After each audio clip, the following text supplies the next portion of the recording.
aqui é o Dundum Afro, um instrumento criado justamente sobre a pesquisa do dundum africano com o surdo usado no lodum, na lei de balé, no ilê, no samba enredo, que é aqueles instrumentos mais graves.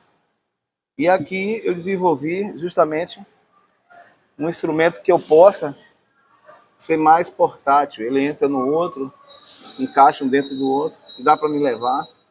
Então esse aqui é o dundum afro. É um instrumento criado na ideia justamente de junção entre dundum africano e o surdo brasileiro, né? Da forma que toca. Só que aqui ele toca de uma forma um pouco diferente. Aqui tem uma caixa. Aqui um médio grave. E aqui um sub.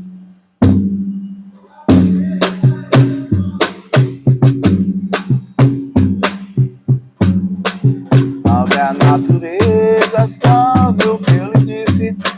Salve a natureza, salve o meu rio Jacuípe. Salve a natureza, salve o que eu lhe disse.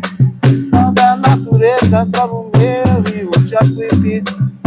Ainda ontem passei lá no Ribeirão, encontrei um pneu velho, saco plástico e um sabão. Dando tudo isso só dá poluição. Salve a natureza, salve o que eu lhe disse. Salve a natureza, salve o meu rio Jacuípe.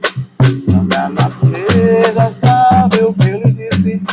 Salve a natureza, salve o meu rio Jacuípe.